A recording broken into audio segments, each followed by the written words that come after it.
Hello everyone, आप लोग का बहुत बहुत स्वागत है स्टडी पॉइंट यूट्यूब चैनल पर। I welcome you all to study point. और आज के इस पर्टिकुलर वीडियो सेशन में हम लोग डिस्कस करेंगे रीजनिंग के कुछ इंपॉर्टेंट क्वेश्चन जो कि आपके आने वाले एग्जाम पॉइंट ऑफ व्यू से बहुत ही ज़्यादा इंपॉर्टेंट है। तो चलिए हम लोग अपना आज का डिस्कशन स्टार्ट करते हैं। डिस्कशन स्टार्ट करने से पहले अगर अभी तक आपने स्टडी पॉइंट यूट्यूब चैनल को सब्सक्राइब नहीं किया है तो सब्सक्राइब ज़रूर करिएगा एंड वीडियो को लाइक एंड शेयर ज़रूर करेगा। क्वेश्चन है, यदि साइकिल को WAWNU से कोड किया जाता है तो बाइक का कोड क्या होगा। आपके सामने चार ऑप्शन दिया हुआ है। देखिए, इस तरह के क्वेश्चन करने के लिए आपको ज़्यादा से ज़्यादा प्रैक्टिस करनी होती है। इस तरह के क्वेश्चन में कोई ट्रिक नहीं होता है। फिलहाल इस क्वेश्चन को सॉल्व करने के लिए हमें क्या करना है, देखिए यहाँ पे हम लोग लेते हैं साइकिल। ठीक है, साइकिल। यदि देखिए आप साइकिल का कोड क्या होता है, साइकिल का कोड अगर ABCD में 1 2 3 के फॉर्म में किया जाए तो यहाँ पे होता है का होता है 3। ठीक है, एंड Y का क्या होता है, Y का होता है 25 एंड C का आपको मैंने बताया अभी 3 होता है। L का होता है 12 एंड E का क्या होगा, E का होता है यहाँ पे 5। ठीक है, अब हम लोग लिख लेते हैं जो हमारा कोड दिया हुआ है। कोड क्या दिया हुआ है, यहाँ पे लिख लेते हैं WAWNU।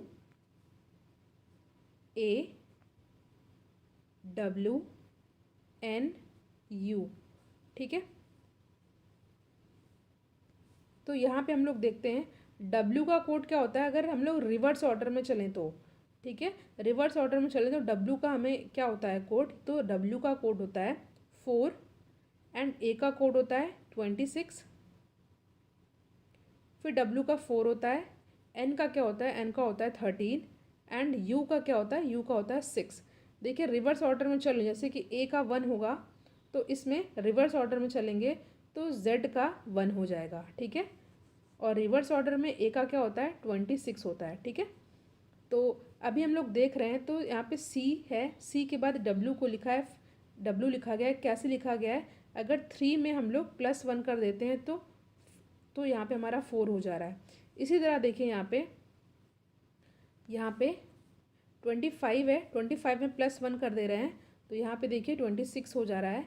और फिर 3 में यहाँ पे 4 हो जा रहा है और 12 का यहाँ 13 हो गया है और फिर 5 का यहाँ पे 6 हो गया है। यानी कि पहले तो हम लोग यहाँ पे नॉर्मल, इस साइड में नॉर्मल लिखा है और इस साइड में रिवर्स लिखा गया है, +1 1 प्लस करके लिखा गया है। देखिए इसका मैंने यहाँ पे सोल्यूशन लगा दिया है, अगर आपको समझ में ना आए तो यहाँ पे देखिए C 25 3 12 5 सेम रिवर्स ऑर्डर में लिखा गया है और फिर +1 करके यहाँ पे सॉल्व किया गया है। तो उसी तरह हम लोग कैसे सॉल्व करेंगे बाइक का, तो यहाँ पे अगर हम लोग लिखते हैं बाइक B, यहाँ पे सॉल्व करते हैं, यहाँ जगह नहीं है, हाँ यहाँ, तो यहाँ पे हम लोग सॉल्व करते हैं। देखिए बाइक लिख देते हैं BIKE। ठीक है, तो यहाँ पे इसका आंसर क्या हो जाएगा, यहाँ पे आंसर होगा XQOU। कैसे हुआ है मैंने आपको बताया। बी का वैसे रिवर्स ऑर्डर क्या होता है, बी का रिवर्स ऑर्डर क्या होता है, पहले बी का नॉर्मल ऑर्डर में लिख लेते हैं। तो बी का होता है यहाँ पे 2 होगा, आई का क्या होता है 9 होता है, के का क्या होता है 11 होता है और ई का क्या होता है 5 होता है। ठीक है, तो अगर हम रिवर्स ऑर्डर में देखें तो बी का रिवर्स ऑर्डर क्या होगा, XYZ, वाई होता है। ठीक है, रिवर्स ऑर्डर वाई, मगर इसमें +1 कर देना है तो +1 हमने किया तो यहाँ पे आ गया X। इसी तरह हमें रिवर्स ऑर्डर लिखने के साथ साथ +1 करते जाना है, तो यहाँ पे XQOU हो जाएगा हमारा सही आंसर। आई होप ये क्वेश्चन आपको समझ में आ गया हो। नेक्स्ट क्वेश्चन देखिए, ये क्वेश्चन आपको होमवर्क में करना है, बहुत ही ईजी है, कोडिंग डिकोडिंग का है। अगर EFMIJ का अर्थ दिल्ली है तो IQBOS का कोड क्या होगा। ये क्वेश्चन बहुत ही सिंपल है, आपको इसमें जो है अंतिम अक्षर बताना है कोड का। ठीक है, चार ऑप्शन आपके सामने दिया हुआ है, इस क्वेश्चन को आप लोग ज़रूर अटेम्प्ट कीजिएगा, बहुत ही ईजी क्वेश्चन है। ठीक है, यहाँ पे मैं इसका बता दे रही हूँ, जस्ट -1 किया गया है। ठीक है, यहाँ पे जो लिखा है EFMIJ, तो इसका जस्ट यहाँ पे -1 कर करके यहाँ पे दिल्ली लिखा है, तो इसमें भी -1 करके S का आपको निकालना है। ठीक है, तो इसका आंसर आप लोग कमेंट सेक्शन में ज़रूर दीजिएगा। अब हम लोग अपने नेक्स्ट क्वेश्चन पर आते हैं। क्वेश्चन है, देखिए ये क्वेश्चन, इसमें मैंने आप पे क्वेश्चन नहीं लिखा है। इस क्वेश्चन में आपको बताना है कि कौन सा ऑड है, ठीक है, कौन सा ऐसा है कि चारों से अलग है। ठीक है, कैसे करना है इस क्वेश्चन को, सबसे पहले सीधे मैं बता देती हूँ कि इस क्वेश्चन को कैसे करना है। यहाँ पे दिया हुआ है 8 7 3 2 1। अगर हम लोग इसको सारे डिजिट को आपस में प्लस कर देते हैं तो 8, मैं सीधे आंसर बता दे रही हूँ, 8 + 7 + 6 + 3 + 2 + 1, तो ये आ जाएगा हमारा 27। ठीक है, इसी तरह हम लोग अगर सी वाले को प्लस करते हैं आपस में तो ये भी आ जाएगा 27। इसी तरह हम लोग डी वाले को प्लस करते हैं तो ये भी हमारा आ जाएगा 27, मतलब आपस में प्लस कर देना है, 3 + 6 + 8 + 1 + 2 + 7। ठीक है, तो मगर जब हम लोग इस वाले को प्लस करते हैं बी वाले ऑप्शन को, तो यहाँ पे क्या आता है 7 + 4 + 2 + 9 + 5 + 6। इसको प्लस करने पे हमारा क्या आता है, इसको प्लस करने पे हमारा आ जाएगा, ये आ जाएगा 33। यहाँ पे आपने देखा कि ए सी डी को जब मैंने आपस में प्लस किया, इसकी डिजिट को आपस में प्लस किया तो ये 27 आया, ये भी 27 आया, ये भी 27 आया, बट ये आया 33 जो कि तीनों से अलग है। तो यहाँ पे हमारा ऑड वन आउट क्या हो जाएगा, ऑप्शन बी, जो भिन्न है सबसे वो है ऑप्शन बी। आई होप ये क्वेश्चन भी आपको अच्छे से समझ में आ गया हो। नेक्स्ट क्वेश्चन पे हम लोग आते हैं।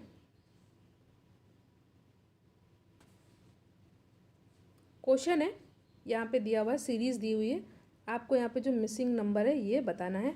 आपके सामने यहाँ पे 4 ऑप्शन दिया हुआ है, कैसे सॉल्व करना है।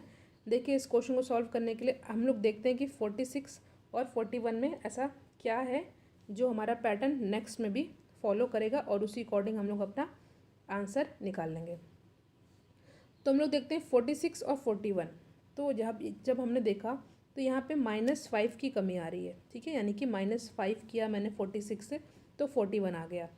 नेक्स्ट वाले में हम लोग क्या देखते हैं कि यहाँ पे -5 करने से 35 नहीं आ रहा है, यहाँ पे हमको माइनस करना पड़ रहा है क्या, यहाँ पे हमें माइनस करना पड़ रहा है 6। ठीक है, अब नेक्स्ट वाले में हम लोग देखते हैं तो यहाँ पे तो नॉर्मल फिर से 5 को माइनस किया जा रहा है, यानी कि पैटर्न क्या चल रहा है, पैटर्न ये चल रहा है कि एक बार आपको -5 करना है, एक बार -6 करना है, फिर एक बार -5, फिर अब -6, यानी कि क्या हो जाएगा 30 में से -6 करेंगे तो आ जाएगा यहाँ पे 24।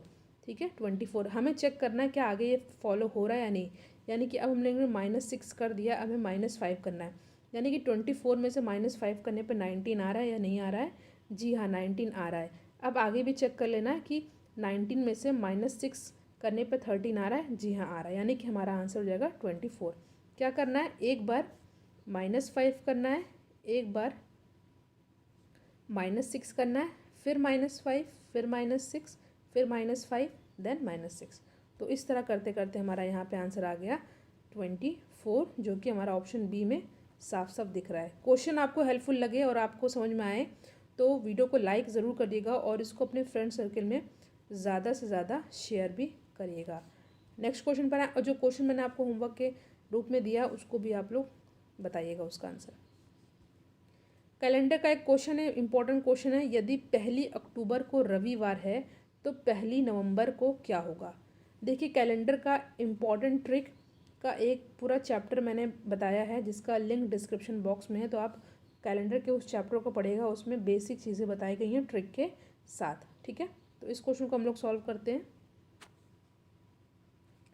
इस तरह के क्वेश्चन को सॉल्व करने के लिए पहले क्या करना होता है, आपको देखना होता है कि यहाँ पे दिया हुआ है 1 अक्टूबर को रविवार है तो 1 नवंबर को क्या होगा, यानी कि 1 अक्टूबर से 1 नवंबर तक दिनों की संख्या क्या है, आप लोग देख लीजिए, ये आसान है, 31 है। ठीक है, आप लोग काउंट कर सकते हैं।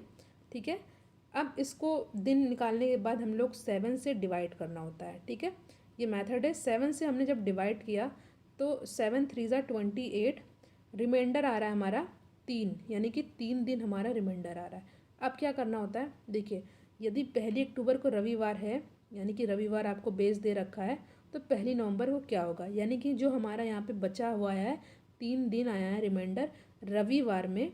ठीक है, यानी कि संडे में 3 दिन हम लोग ऐड कर देंगे।